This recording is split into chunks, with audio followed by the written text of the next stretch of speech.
Good evening. Thank you for listening to our podcast. My name is Computron, and I am a computer. I compute things. What's up, everybody? Welcome, welcome. We're so glad that you are listening once again. My name is Juan, and I am joined by my best pals, or my Charleses, Kevin and Mark. And we like movies. On this episode, we are rebooting the 2022 film Brian and Charles, directed by Jim Archer, most known for directing British television, and starring David Earl as Brian and Chris Hayward as Charles. David and Chris also wrote the movie. This was my pick. We're going to download this onto your hard drive through our passionate, informative, and sometimes comedic conversation. But first, let me tell you what this movie is about. In a tiny English town set in the present day, Brian lives completely alone. He works as the town Mr. Fix It, and in his spare time, he devotes himself to creativity and mainly to invention. He invents mostly useless things. One day, it occurs to him to build a friend, a robot. Inadvertently, he magically invents an almost fully autonomous sentient AI robot out of a washing machine and other parts. The robot is named Charles, and as the two experience a blossoming friendship, Brian must worry about keeping Charles a secret, especially from the town scum Eddie, but Brian must also deal with Charles's growing sense of independence, wonder, and adventure. The film has a runtime of an hour and 30 minutes. It was released on July 8th by Focus Features, and it's grossed just under $1 million globally. It tackles themes of friendship, technology, small town living, loneliness, parenthood, and love. All right, now I will begin with. Oh, oh no, no, sorry, not yet. Oh yeah, here we go. As sorry, I got it now. I got it, boys. Uh, Computron is failing. not compute. Uh, as mentioned earlier, that was user error. As mentioned earlier, this was my pick, and boy, do I wish I could get a do-over. All I really knew about this film was from seeing the trailer months ago and really enjoying what was presented there. Fool me three times, you fooled me again, as this was definitely a case of all the best parts being in the trailer. I loved Charles. Charles was absolutely the best part of the film in every way. I couldn't get enough of Charles. Everything else I could do without. Brian was not a likable character. The story is lazy. The film is told as a mockumentary, I think, because this is only used as a gimmick. It's not explained why anyone is filming Brian. The conflict in the film, it has no real gravity. Decisions don't make a whole lot of sense. It's a solid idea, although it's been done more successfully before. Yet I felt that this movie had loads of potential, but that potential, along with a really charming character like Charles, was wasted in the hands of amateur writers who were able to write some comedic moments but not a complete human story. The film is based off of a short story by the same name and by the same creators, which was screened at South by Southwest way back in 2017. It seems to have had some critical success, being nominated for several awards, including Sundance and the BAFTAs. And before you accuse me of just not quote unquote getting it because it's British humor, recognize who you're talking to. I love British humor. I even recognize David Earl from his work on the Ricky Gervais shows Derek and Extras. But this just didn't hit the mark and was drier than sawdust. Unfortunately, Earl's character Brian carries most of the blame, as Brian is just a dull, unrelatable character. Ultimately, this movie failed because Charles was not in charge. Kevin, you're up. All right. So, this movie was a PG Frankenstein meets Short Circuit with a dash of once in it. Um, I That's a like lot some there. aspects. Yeah, I like some aspects of it. I'm like, I was talking with Ava about how movies are about relationships, and this was about Brian's relationship. I forgot the girl now. With the girl Hazel. Hazel, his relationship with Charles, but most importantly, his relationship with himself, and having to deal with his selfishness because he created Charles. Because he was lonely. He didn't want to let Charles do anything. He was very selfish with him, and he had to grow like a parent to say, "Hey, I have to let you go." And those aspects were okay. Um, if you want to see a very 2D villain, I'm like, I don't know why that guy was so angry at everything, and his daughters were some were something else. His wife Anne was the only one who was at least a little bit sensitive. And like I said, I'm like, you come see it. It's again, Charles is the best part. Brian does have some growth in it where he has to deal with himself and man up, but ultimately, it just doesn't hit the mark. Ooh, I think that segues to you, Mark. Yeah, Yeah. you like So that. I erased everything that I wrote about a minute into what you were saying, Juan, because it's spot on, 100%. I was baffled by the decisions that were made for this movie. Eddie was the worst part of the movie. He had no point to be in the movie, and I was actually bummed out and just kind of taken out of the movie once Eddie popped up. And not to say I was fully invested because I think the notes that I put show that and we'll get into that. But just yeah, Juan, you hit it right on the nose, man. Like that's I couldn't have said it better myself. Oh, thank you. I think it just. I mean, I really, I really had to go into detail because I really did have high hopes for Yeah. this. Did any of you guys watch the trailer? No, I no, did. not at all. I saw I that. mean, I thought yeah, it looks very good. yeah, the trailer is emotional. It's like, man, the concept comes through so well. You're like, wow, what a creative idea. I loved the look of Charles. Like, it was I mean, that's another. It was by far the best thing that this guy had invented. Everything else was so stupid. Yeah. Um, but he looked so awesome. And so the trailer is magnificent, and even most of the funny parts are in the trailer. And then, man, everything else just fell so flat. So I was again so disappointed, and also so let down that now I have to wait two more picks before I get another shot at this. Where you redeem yourself. It's okay, man. Remember, I picked ones and zeros. Nobody comes back from that. One of the things that I put was one of the notes I had. I said, if he had a family, this would feel like a bit better, but it feels like we're making fun of him.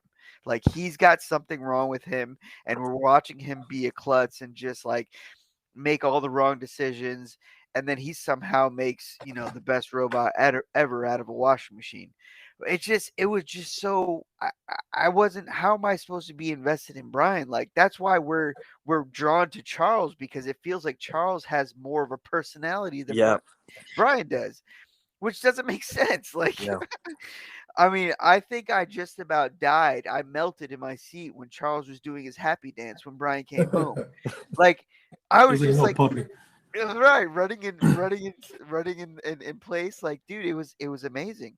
hmm Um, and just everything that Charles did, and it was just perfection.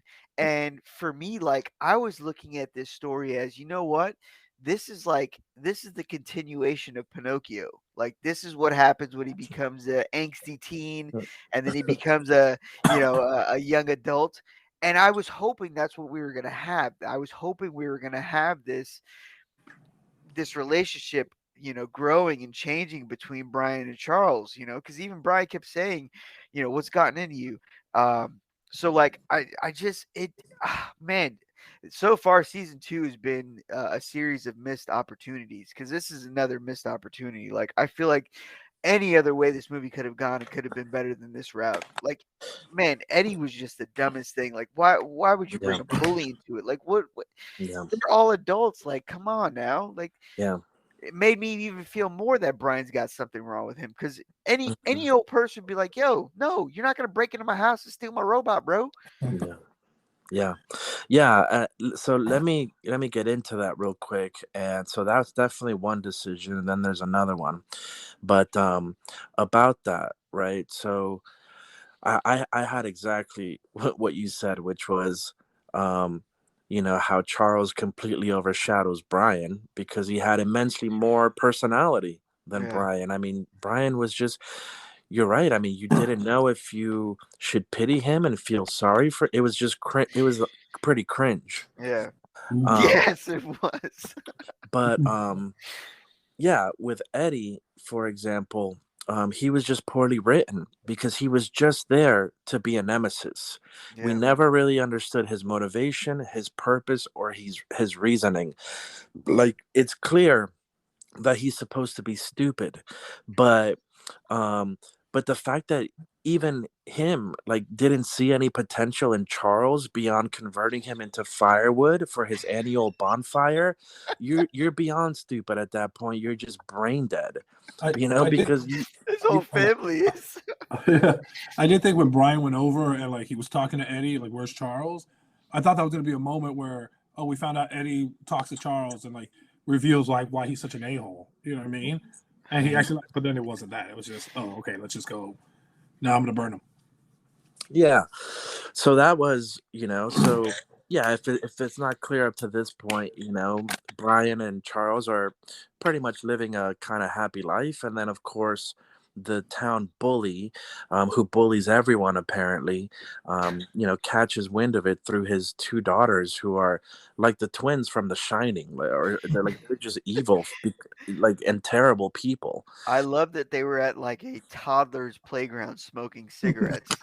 Like y'all couldn't have been anywhere else. You're literally. It was just so weird, man. It was out of place. Yeah.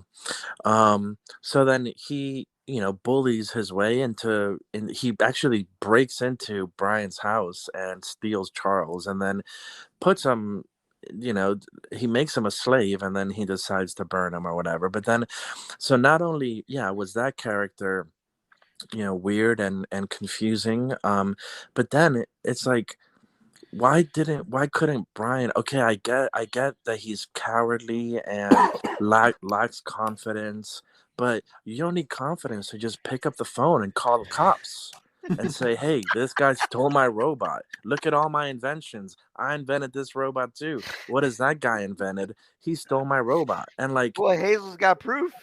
yeah. She's an accomplice. It's just that whole scene when he shows up at the farm and he's watching, and Charles like, I want to go home, and I'm like, yeah, just be like, all right, bud, let's go, and you Yeah. just walk out.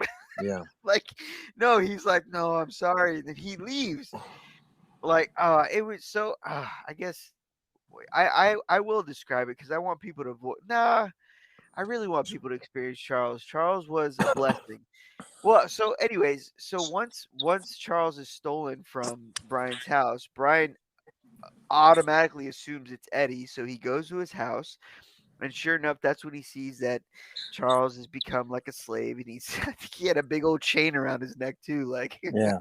they were really pushing that home that he was a slave now, and it looked like he had oil coming out of his mouth or grease or something. Like they made Yeah. him look all disheveled. Um, and so he talks to Eddie. He's like, "Hey man, you broke into my house and stole my robot." He goes, "Yeah," and he's like, "Okay," and he's like, "Yeah, I'm gonna burn him." He's like, "Oh, all right." and that's it. Like that is the interaction, and they both go their separate ways, and it was just so strange. Like y'all are adults. Like I, I don't understand how you're just going. Oh man, I gotta walk away now. When my robot's right here, and I feel like Eddie walked away, and Charles and Brian had their moment in the middle of open space. They Yeah. could have just been like, yeah, let's go. And so again, I don't understand. Like, am I supposed to feel sorry for Brian because he just doesn't understand, or I don't? His whole character was just it was just all over the place. Yeah, and again, I just take it to either inexperience or or laziness in the Mhm. writing, because these characters weren't fleshed out. We needed more backstory for Brian. We definitely needed more backstory for Eddie, and again, even the gimmick of saying, oh, we're filming a documentary about him, even though they tell us nothing about it. Yeah. That's where I get the laziness from, because it's like, well, maybe, like, it just seems like it's too much work, or it's too hard to now create all this backstory.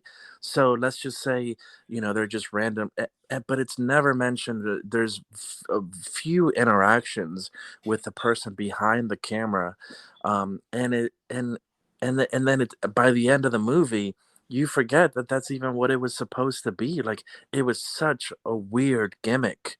Yeah, Yeah. there was even a car chase, and apparently the camera guy got in the back with him, Yeah, and then he was able to film Hazel driving too.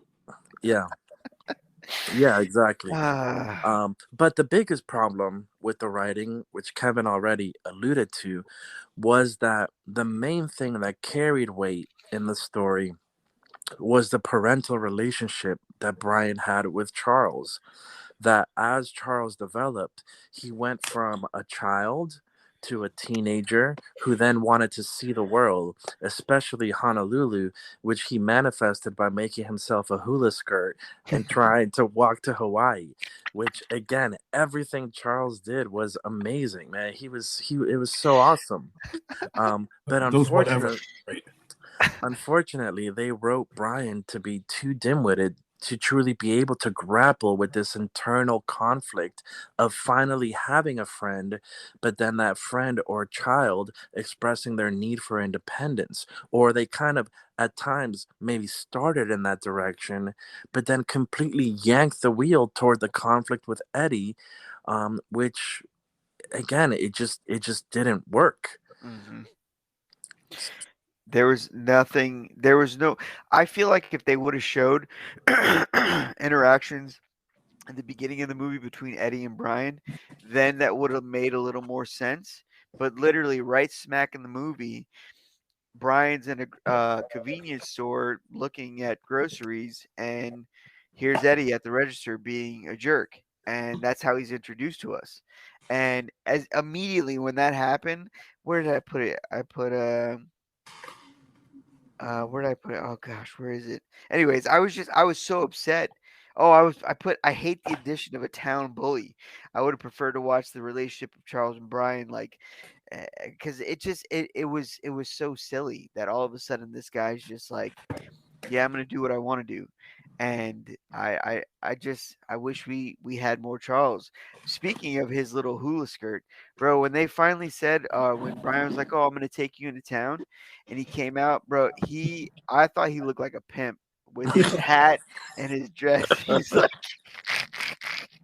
came out like, I'm ready to go, and Brian's like, whoa, what are you wearing? I was like, you leave him alone. He looks amazing. I watched this with the girls, and they were like, "What's wrong with what he's wearing? He looks nice." No, there was nothing wrong with it. It was amazing. He really looked like a pimp, and I feel like that's why Brian couldn't handle it because he was gonna realize, man, this guy's outshadowing me in the movie too, just in real life. Everything he's outshadowing me. A washing machine. Dude, he was so good. One of my favorite lines was towards the beginning of him kind of becoming more aware, and they're going to bed, and they're saying good night, and then he says, Wishing you the best of nights. Bro, I wrote that down. I literally put wishing you the best of nights. I gotta start using that. Exactly. It was so good, man. Like it's almost mind-boggling how they could write. Maybe they just, kind of, for lack of a better term, blew their load on on writing Charles, Creating that They they put Charles. had all their emphasis on yeah, Charles they had and nothing left for any other wrote it part of home to this the rest. story. Yeah. Like Well, not later even on in that same scene where he says, wishing you the best of nights, he goes, I am sleeping. Yeah. I am sleeping. I was I, th- dying, man. I was gonna say, but what Juan was saying, I think the most egregious thing is like it just had such a it ended where you thought it was gonna end. I was waiting for twists or something like different, but it just all wrapped up where Brian mans up, does his thing. And by the way, that was the weakest cabbage cannon I've ever seen. Like that Yeah. would have not have stopped. That would not have stopped that car if he shot it at it. My thing was so weak. Yeah. But like, Right. yeah. But all the Honest- resolutions were very predictable. Yeah. Yeah, like the chest punch seemed more powerful than the cabbage gun. Yeah. Yeah. Um, Which I was really bummed. So, at the final interaction between Eddie and Brian, you see there's like a montage of Brian making what I thought was going to be like another robot, and instead it was like this vest that I guess he pushes a button and there's spring loads and it just Yeah. pushes the other person away like He it would have pushes caved his chest in. That would have been great if it just exploded right through his chest, and now we got a horror movie on our hands. Yeah, so that was kind of like a bummer too. Like, how do you spend so long on making something like that? I thought, and I was waiting for it because, like, I felt like they took forever to show that. Like, there was a solid like 20 minutes of interactions and conversations, and we didn't get to see what he made. And I just kept going. I kept saying, "Where is it? Where is it? I know he made some. Where is it?" And when it finally happened, I went, "Oh." They did show them have a dinner break in the middle of building that too. Yeah, it was that long. It was that long. He needed a dinner break. So that's just another like missed opportunity. Now he could have had. Yeah, I really do think to take Juan's term blew their load on Charles because Charles was really the best part of the movie. uh-huh. Oh, and sorry, we need to stop calling him Charles. His name is Charles Petrescu. I am Charles Petrescu. That's how he would introduce himself. And did anybody notice that he was the Prince of the Dartboard, the hiding champion? But bro, he was the ultimate wingman too. I don't think he realized that. And that's another thing. Like Brian, oh gosh. So all right. So Hazel is the love interest in the movie, and that whole love thing was just like whatever. So, anyways, I thought Hazel's reaction to this robot was incredible because she sees him sitting in this truck and she's just staring at him in amazement. Like, and even when she sees Brian, she looks at him and goes, "Did you make this?" Like she was just befuddled Uh-huh. to what she's looking at. And that's the reaction I would expect. But then you got the daughters of Eddie and Eddie himself, like they're looking at Charles like a Tamagotchi or something. Like I don't, they're like, oh, this is pointless. Make him roll in the grass. Make him dance. Yeah, like it was so silly. Yeah. But there's an interaction between Brian, Hazel, and Charles is straight up like, hey man, you should invite Hazel to come with us. Mhm. And he's like, what? And she's like, no, it's okay. He's like, no, you need to invite Hazel to come with us. Like, dude, I'm telling you, man, Charles was the literal saving grace of this movie. Yeah. He was doing it right in front of her too. Yeah, which is what the ultimate wingman would do. He got no shame. I did for a brief second think when he kept talking to her, like, who's on the phone? I'm like, it's Hazel. I thought he was gonna get jealous and like try to hurt her. But that would have been better. That would have been better than what we saw. In my mind, I was like, ooh, now he's a killer robot. I told the girl, like, he's gonna kill Hazel. I don't care if it's PG. He's a killer. He's gonna open up his chest and try to shove her inside.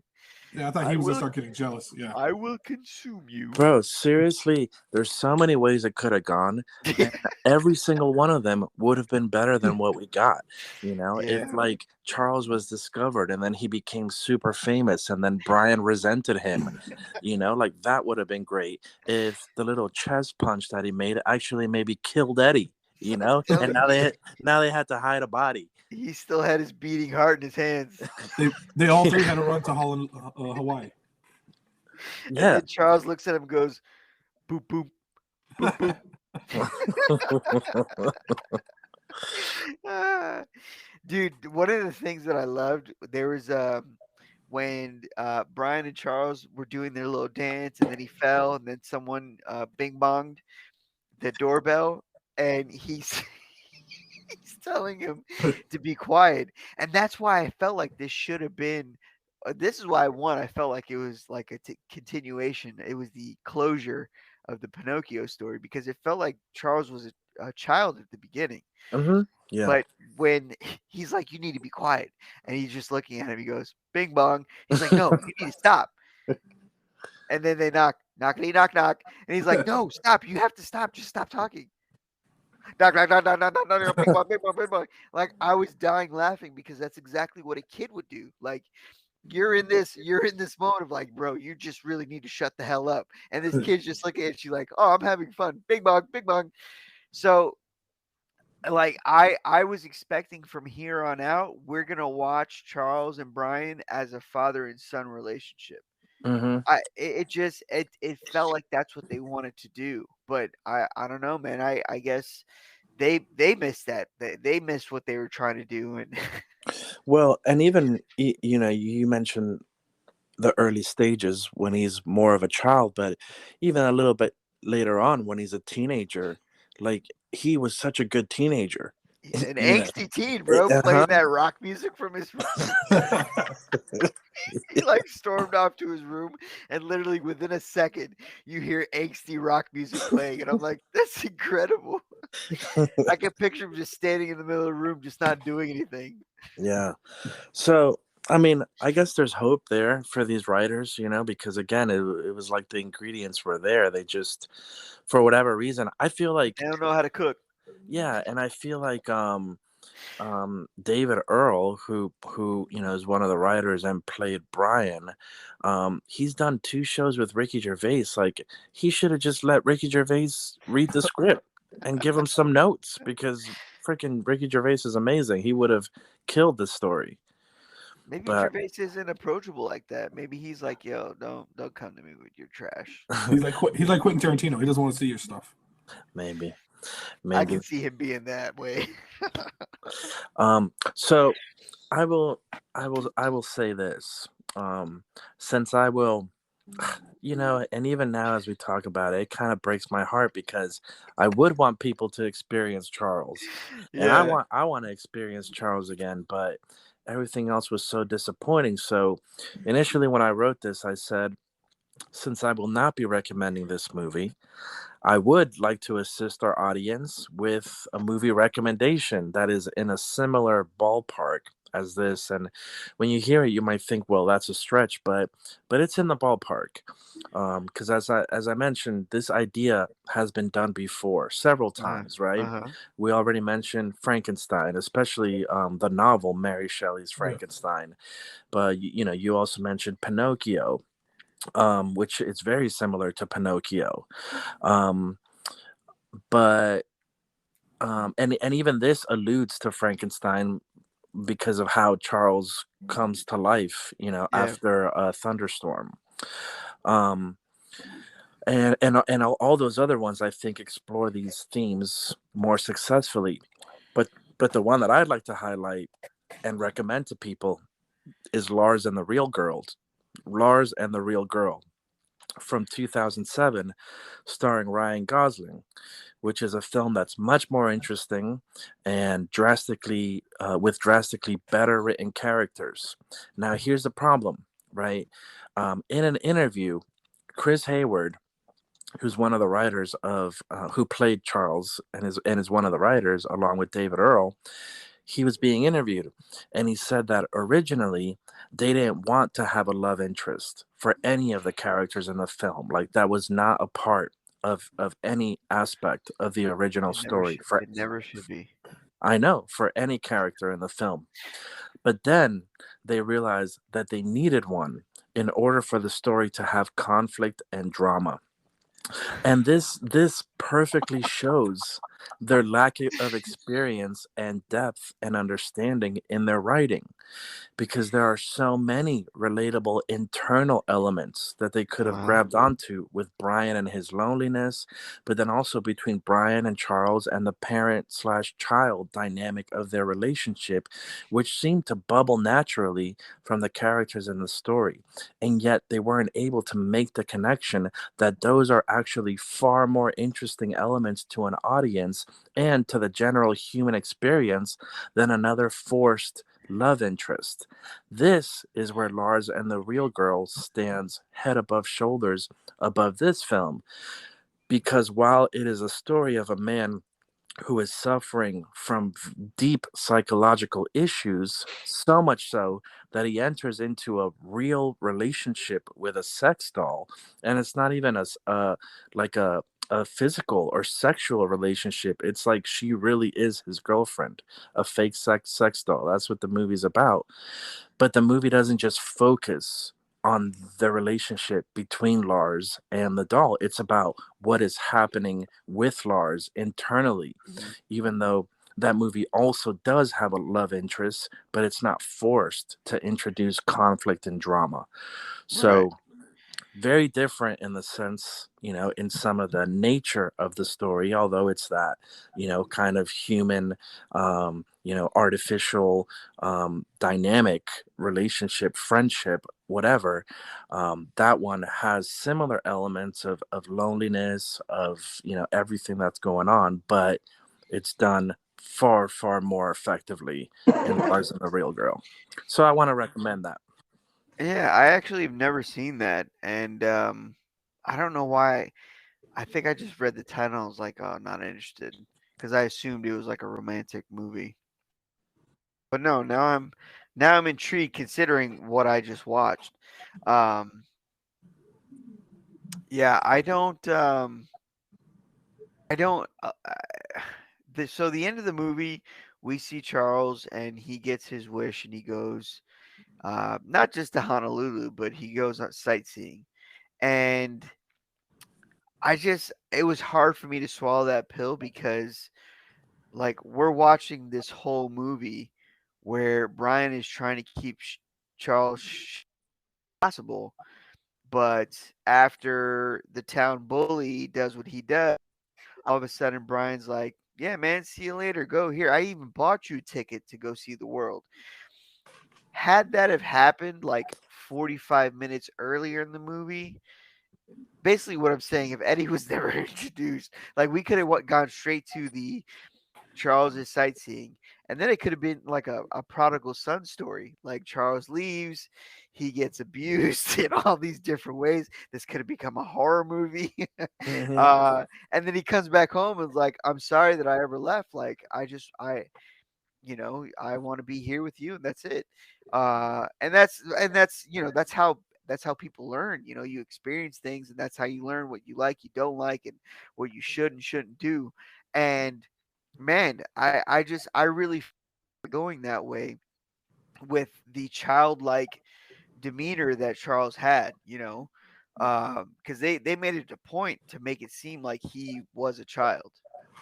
Yeah, or like Mary Shelley's Frankenstein, once um Brian and Hazel found each other, they could have gone the route of, again, like Frankenstein, now Charles being like, "Hey, I want someone for me. I want Yeah, someone that's like me, and someone for me, and you made me, so can you make her for me?" yeah, Right? And in Frankenstein, um the well, Frankenstein, who's the actual scientist, he refuses, and it's such a great novel. But yeah, I mean, that also could have been an interesting direction that they could have gone. What I thought about the ending, again, another to just to even be kind, questionable decision, let's say.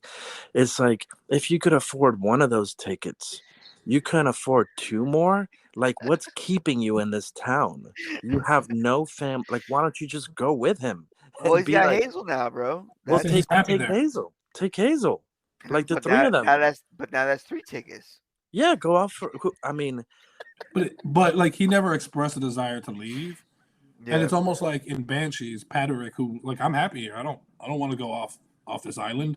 You know what I mean? He didn't have a desire ever to leave. So him, I think that would have been a stretch if he was just like, yeah, now I want to go see the world with you. But he never had the desire. But that's a different relationship. That's brother and sister. This is almost like father and son. Like Yeah. there's really no other way to take it. Like that's the way they presented Yeah. it. There was no, oh, they're best friends. No, that's not how it was portrayed at all.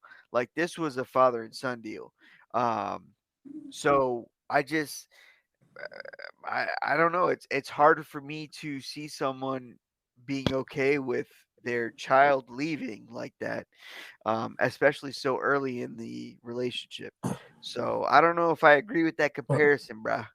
no, but I think even though it was early in the relationship, like it was escalated because he went from a kid to a teen to grown up Yeah. almost, and that's why he had a desire to see the rest of the world, and and it's hard, and I think that's why like had they not taken the basic story structure that they did, where like oh we have a love interest, we need a bad guy just to have a bad guy to overcome. If they had just gone like we're saying with a whole different story structure, just say hey we're gonna throw out that whole 3 act paradigm, we're just gonna have these guys show up and this relationship and growing and learning how to like love something and let it go because even today when I took Ava bowling for church, like I was watching her, I was like, all right, you want to go talk to her? She just went up with no fear. She just started talking to us. Hey, can I bowl with y'all?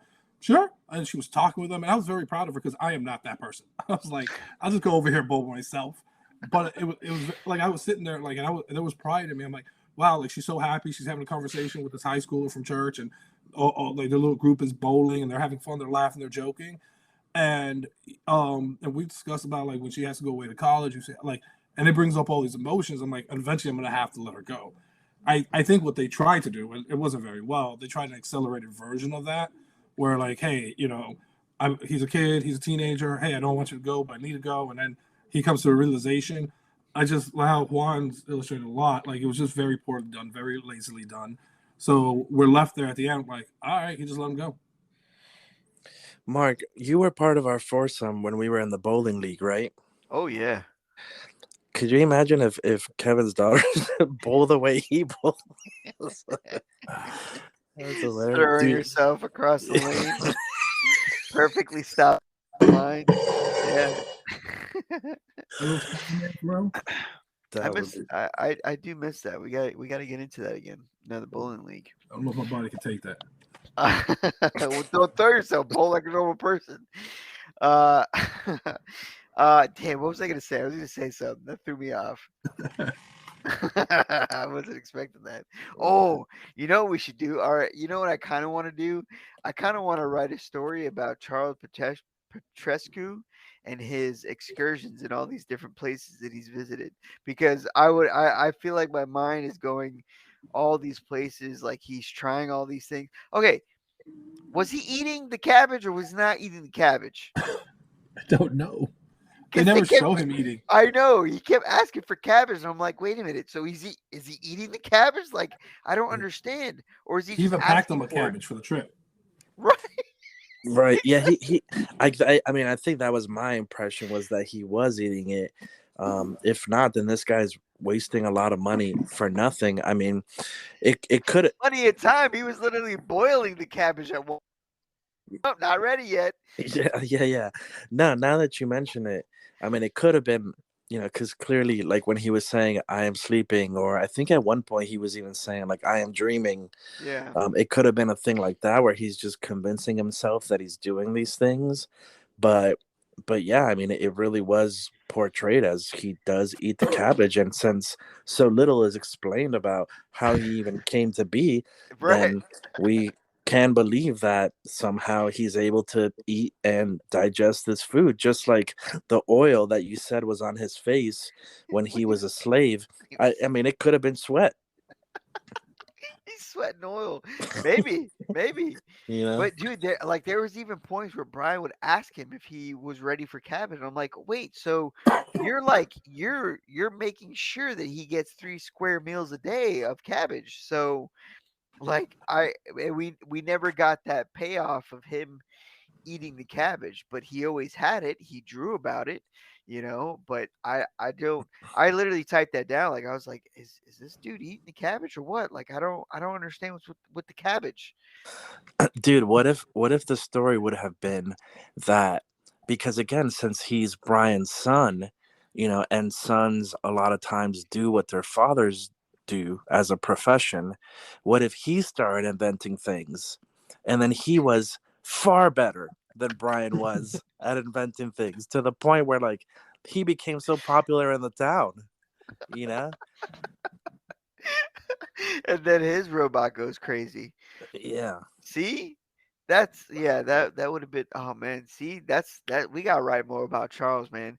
These Yeah. guys have missed the opportunity of Charles Petrescu. They created him, and I mean, the sky's the limit with this guy. But also, But Mr. Williams disappeared. Is that his name? The mouse. Like they introduced him in the beginning. He's like, oh yeah, he stepped on the wires, connected them, and then you don't see him again. Yeah, But he has a because he name. got fried. He's secretly inside of Charles' chest, dead. he's the one controlling him from within. It's like it's a Ratatouille thing. He's It's been Rac- infused into the Raccoonie? wires, so he can't leave. His Little body Raccoonie. is Charles. Charles is the rat. And even that, the rat had more personality than Brian. Yeah, so I mean, No lies detected. Wow. again, man, kudos to these guys for writing Charles, but I think it just needed a little more time to bake, the story. Bing bong. Yeah, no, you're right. So we can go into our ratings of this film, but I do want to just note something really, really quickly, because Mark actually had said how, a lot of the movies that we've done so far in season 2 have been disappointing. Outside of Bullet Train and Pinocchio, but at least this one, the Banshees of Inisherin and The Wonder, interesting that they all kind of deal with the theme or the topic of loneliness. And as I thought about that, I was like, I wonder if that, just kind of reflects, where we are in the world today. That's something that, because of the pandemic and whatnot, and technology and everything, that just maybe seems to be prominent in the creative psyche. But anyway, that was just an interesting note. Yeah. And then I hate to disappoint, but You don't have any fun facts? I could not find any, bro. Come on, I Charles has so many fun facts, bro. I was ready. I was ready with some fun fact music. Dude, I did I'm my gonna play home. Well, I'm gonna play it anyway. Hold up.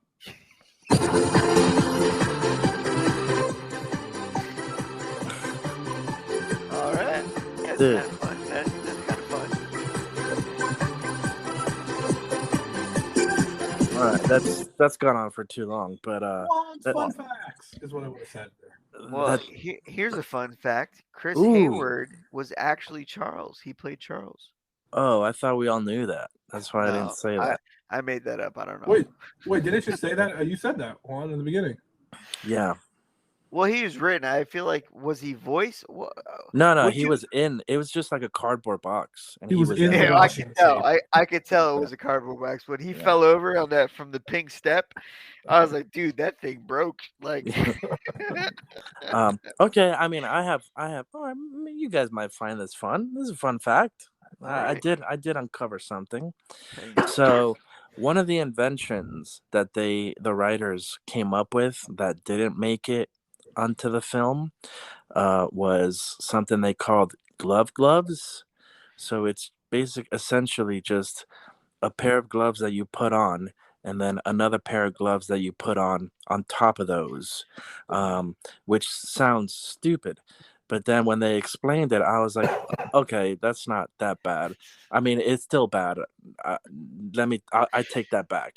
It's still bad, but I guess I understand it. They're like, if you're walking with someone in the cold and they don't have gloves on, then you can take off the gloves and give it to them. Well, why don't you just carry a second pair of gloves? Listen, They that's are. not the invention. Not only are you carrying them, you're wearing them. Mark, I'm curious. Did you watch this with Kristen? No. She Ah, actually walked in and said WTF, but she said the words. Are you watching? I wanted to know what she thought about that pine cone bag. Yeah, but I didn't ask how you can make it. Can you make it? He kept saying it's just a bag with glue and No, she didn't see it. She actually was upset at the pick because she thought it was too obscure. Oh, okay. Yeah. apparently she has not listened to the podcast. Well, we don't do a lot of obscure things. What did she think of zeros and ones? That one was obscure, and I think that was the last one. Oh no, you did the sukiyaki. That was obscure, but that's like 3. There was a time there where obscure was our thing. No, Like I hadn't heard of any of the movies y'all were picking, man. Yeah, A Hidden Life. Did you know it? Like I did not. Well, I remember seeing a trailer about it, but just completely writing it off, but Dude, yeah. you picked like a Swedish movie, right? Another Round? Was that Yeah, Swedish Another or Round. Danish? Oh, I had that on my, but that's Mads Mikkelsen. I feel like anything he does isn't obscure. He's a top-notch actor. No, it was great, but I had not heard a peep of that movie. Maybe they weren't like. I think. I mean, they weren't as obscure as this because, again, if this barely made $1 million, who knows what the budget was? So yeah, this was obscure, but a lot of those usually the Sundance movies are. We were leaning in that direction for sure. But again, it's not intentional. Like I'm not. No, we like movies. Yeah, like I'm not trying to find obscure movies. Like I saw this trailer, and again, Kevin saw it. Mark, watch the trailer. Like if you'd be like, wow, that looks really good. I want to see that. Especially because it is a Sundance and it is independent and it is, it's sometimes the obscure ones are the hidden gems. Yeah, usually. Well, yeah, most of the times. But it's a valid point. I'm not mad at her for that. The trailer's playing right now with no sound, so I'm just Man, so that was her reaction, but she didn't really watch it. I was hoping that, even though obviously we can't show movie clips, I was curious if maybe there was a loophole, like if we could play maybe short snippets from a trailer. Nah, can't do that either. Wow. What do you mean? Just like as part of the intro or whatever, if we just played, 5 seconds from the trailer for people to hear, But I think you're allowed to do that. I don't know. Nah, you can't. Anyway, so I'll begin the rating portion. And I really sorry. In the trailer, he just came out in his pimp suit. It said a charming, witty, robotic romance. I'm heartbroken, again, because it was my pick, because it was so disappointing to me. But as we talk about it, man, if you could almost just encapsulate Charles and just give him some better material. But even with this material, he shined. He was amazing. He was I'd love to see him at one of the award shows. Like, Damn it, we need a movie just with Charles, man. Dude. It just needs to be called Charles Petrescu. Could you imagine if when they're showing the actors that are nominated and they show them in the audience, if they cut to a shot of Charles? His lifeless body just sitting there. Maybe moving his head left and right. Yeah. But yeah, I mean, it just unfortunately just really missed the mark in so many ways. So maybe someone listening to this, seeing or hearing our enthusiasm for Charles and our appreciation for how good that is, they might go off on their own and watch it and relate. But I cannot personally recommend it, and just wish it was so much better. And I mean, it sounds like we could have written it a lot better than those guys did. Although, again, you still I credit them for the idea. Mhm. But for me, it's a 1 out of 5 for Brian and Charles. Big oof. All right. You know, the trailer says a charming comedic robot mockumentary.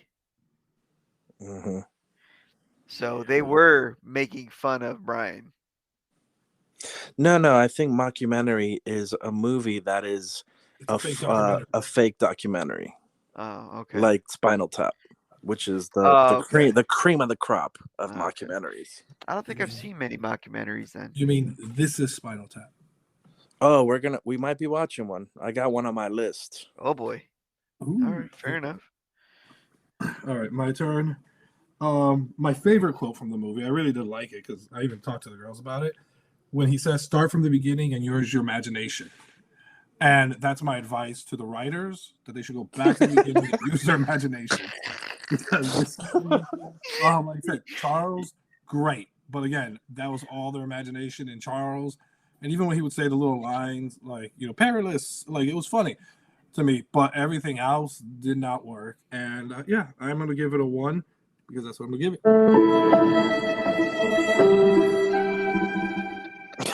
I don't know what that was. That was funeral music, man. Okay. You just put this movie to rest. Oh, Requiem? A sad violin is what it was. Oh, that was pretty sad. I was moved. Brian and Charles, man, I thank the writers for introducing me to Charles. He will always hold a special place in my heart. I'm pretty sure I will start using "Wishing You." Oh, dang, I have it written. The I don't best of remember. nights. Wishing you the best of nights. See, I'm working on it, but I want to start using that because that was it's magical. You got to use Um, his accent, though. Wishing you the best of nights. Yeah. And it's unfortunate that something so simple as a little robot made from a washing machine ended up being a movie, and the writers just didn't focus on that at all. And I mean, just staying on Charles would have made the movie better, but they stuck with Brian, and I mean, Hmm. there was no point for us to like Brian. Hmm. I didn't hate him, but I also didn't like him, and so you know, it's hard to be invested in a movie where you don't even like the main character, um, and then the character that you do like has amount of screen time. So it's just it was again another missed opportunity. That's what it's been for the past couple weeks now, and I do think that anything would have been better than the town bully showing up, and he has oh my gosh. So when he's thrown on the bonfire, apparently everyone's just standing around watching Brian. He climbs up the bonfire as it's raging its fire, and he goes and he grabs Charles and he pulls him off, and just everyone's just standing there like I nobody's know. doing anything. It's backwards. So it's not just a town bully, it's town bullies. Like everyone in this town just sucks, I guess. But not one person said, "Oh, let me help you." Like, "Oh, let me help you get this robot." I blame the budget. They were like, we can only afford you, we can only pay you to stand there. If you start talking, we got to pay you more. We can't afford that. I guess, man. But yeah, so man, the title is Brian and Charles, but it should just be Charles. He was just gold. Whether it was comedic or not, everything he said was just perfection, and it was wonderful. Charles, that is, It would and have been great to see him interacting with the rest of the town. I'm telling you, Hmm. you should have let him go out, see what Yeah. happens. I mean, when Hazel saw him, she was like just amazed, like you could see it in her eyes. Yeah. Um, But yeah, so that's just not how it went. And I'm actually gonna rate it a little bit higher because I love Charles that much. It's a 3 for me. Mm-hmm. I might actually recommend this to someone just so because we don't have too many like funny robot movies, and I mean Charles was really great. So I could see myself recommending it to someone who was into the genre of I guess robot movies or B obscure movies like this has been told it is I guess. But yeah, Three Little Jerry's. Um, Actually, I should probably put it 2 because I don't. Oh, no, I might watch it again just for Charles. Yeah, I'll leave it at 3. I'm at a 3. I'm thinking about things like him coming out in that pimp suit really was just. I died. I died. I almost spit my drink out. I was not expecting that. I mean, Buddy had. Did he have a cane? I want to believe he had a cane too. Like he was dressed to the nines, man. Like And a hat.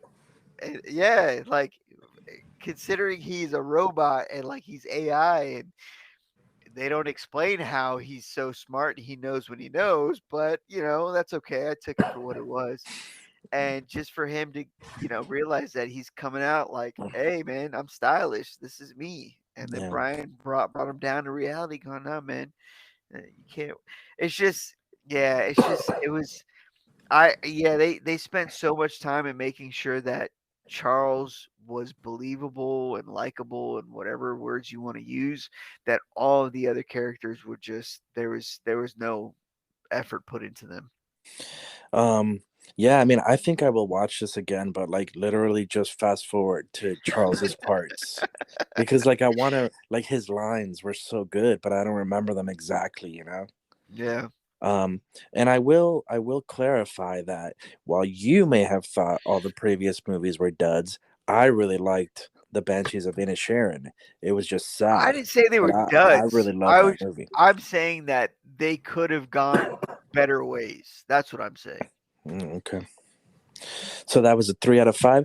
Kevin, are you writing these sound effects down so that is that like the set sound for like a 1 and a 2 and a 3, or are you Yeah, just like it was a little bit late because I thought he was going to give it a 1, so I had for Mark had said he gives it a 1, so I had to scroll to like, oh man, you can't save like in a window like your favorites? No man, this is on my phone. I discussed this before. All right. Like I'm scrolling back and forth. I'm like, that's We're why I not need high tech yet, bro. He ain't working from a MacBook. Yeah. Gotcha. So All right. I have I'm sad glad I threw a trombone for you. curveball at you though. I have sad violin for me and sad piano for Mark. So to recap, that was a 1 for me, a 2 for Kevin, and a What? 3. I give it a 1. Oh, a Give it a 1. one, A 1. sucker. It So was 113. a 1 for me, a 1 for Kevin, and a 3 for Mark. Yeah. Fair enough. I appreciate Mark's comments. I'm glad that you enjoyed Charles so much. I guess I don't feel so bad about this pick then. I'm gushing.